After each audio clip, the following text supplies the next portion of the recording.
وَإِذْ ضَرَبْتُمْ فِي الْأَرْضِ فَلَيْسَ عَلَيْكُمْ جُنَاحٌ أَن تَقْصُرُوا مِنَ الصَّلَاةِ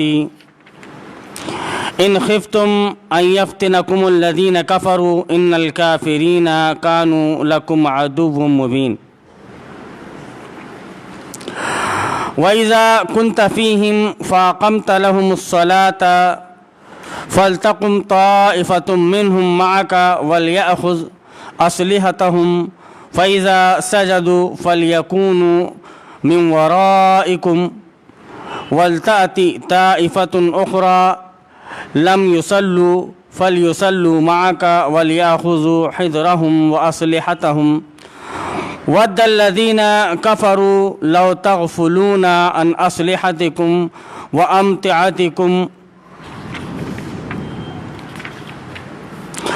فَيَمِيلُونَ عَلَيْكُمْ مَيْلَةً وَاحِدَةً وَلَا جُنَاحَ عَلَيْكُمْ إِنْ كَانَ بِكُمْ أَذًى مِّن مَّطَرٍ أَوْ كُنتُم مَّرْضَىٰ أَن تَضَعُوا أَسْلِحَتَكُمْ وَخُذُوا حِذْرَكُمْ إِنَّ اللَّهَ أَعَدَّ لِلْكَافِرِينَ عَذَابًا مُّهِينًا فَإِذَا قَضَيْتُمُ الصَّلَاةَ فاذكروا الله قياما وقعودا وعلى جنوبكم فإذا اطمأننتم فأقيموا الصلاة إن الصلاة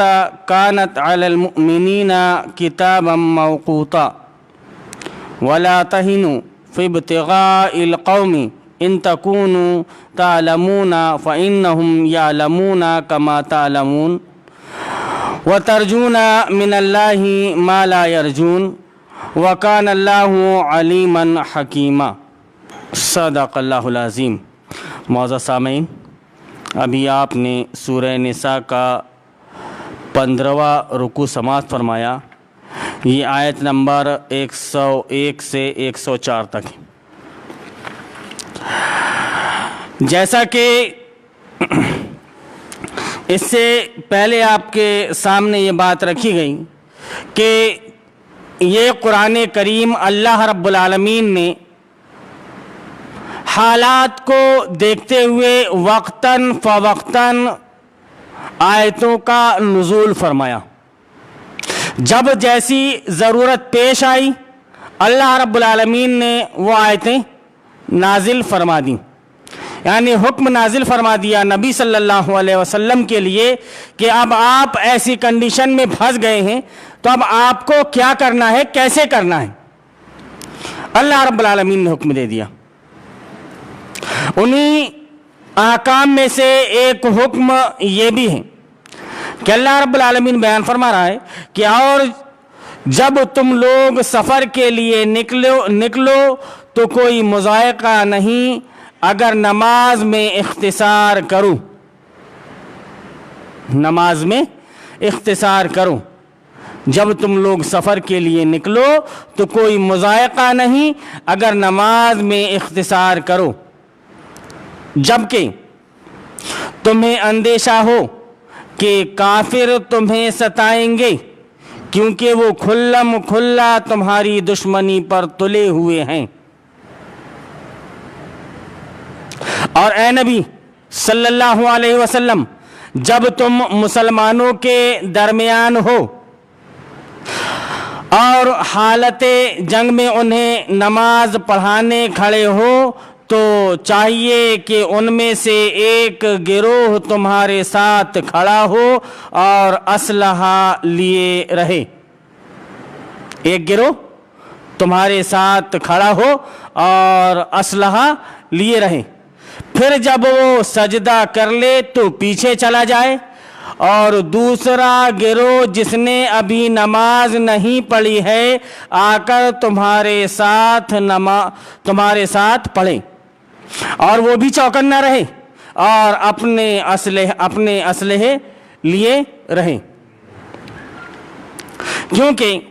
کفار اس طاق میں ہیں کہ تم اپنے ہتھیاروں اور اپنے سامان کی طرف سے ذرا غافل ہو، تم اپنے ہتھیاروں اور اپنے سامان کی طرف سے ذرا غافل ہو تو وہ تم پر یک بارگی ٹوٹ پڑیں۔ البتہ اگر تم بارش کی وجہ سے تکلیف محسوس کرو، بارش کی وجہ سے تکلیف محسوس کرو یا بیمار ہو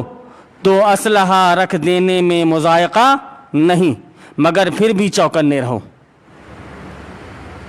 اسلحہ تو تم نے رکھ دیا لیکن پھر بھی چوکنے رہو، یقین رکھو کہ اللہ نے کافروں کے لیے رسوا کن عذاب مہیا کر رکھا ہے۔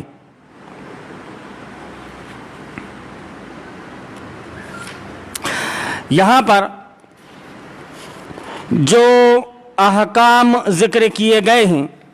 وہ صلاۃ خوف سے متعلق،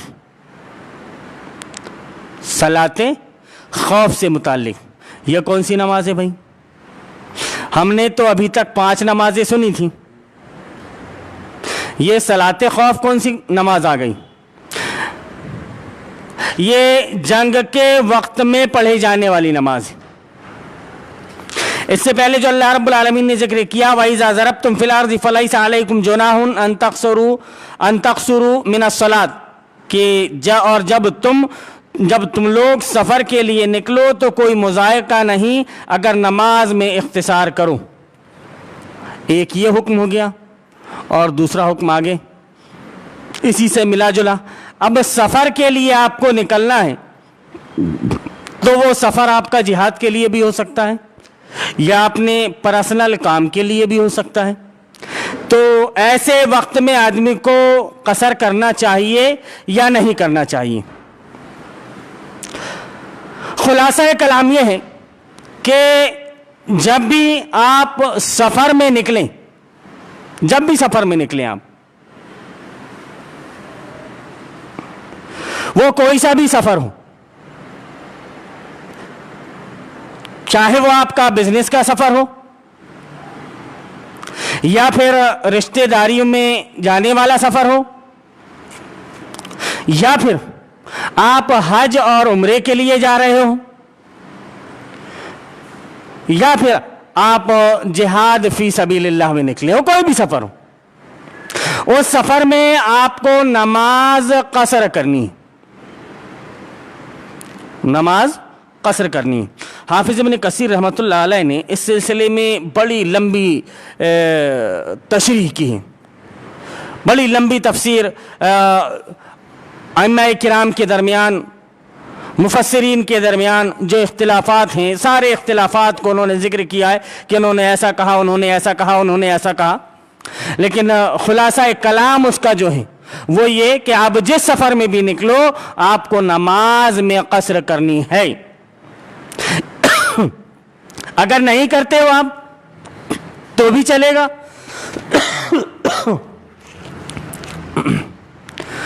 اگر نہیں کرتے ہو آپ تو بھی چلے گا، لیکن اگر آپ نے قصر کر لیا ہے، قصر آپ نے کر لیا ہے تو یہ چھوٹ ہے، اللہ رب العالمین کی طرف سے آپ کو مہلت دی گئی ہے، اللہ رب العالمین کی طرف سے آپ کو چھوٹ دی گئی ہے، اس چھوٹ کا آپ پورا فائدہ اٹھائیں، پورا فائدہ اٹھائیں۔ اب جیسے ظہر کی نماز ہے تو ظہر کی نماز میں آپ فرض نماز 4 رکعت ہیں، فرض نماز 4 رکعت ہے تو اس میں آپ کو 2 ہی رکعت پڑھنی ہے۔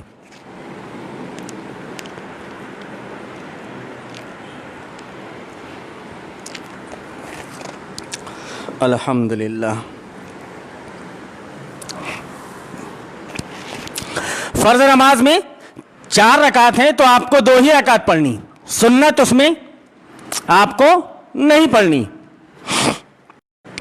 عصر کی نماز میں آپ کو 2 رکعت پڑھنی، عصر کی نماز میں آپ کو 2 رکعت پڑھنی۔ مغرب کی نماز میں آپ کو 3 رکعت پڑھنی، مغرب کی نماز میں آپ کو 3 رکعت پڑھنی، اور عشاء میں آپ کو 2 رکعت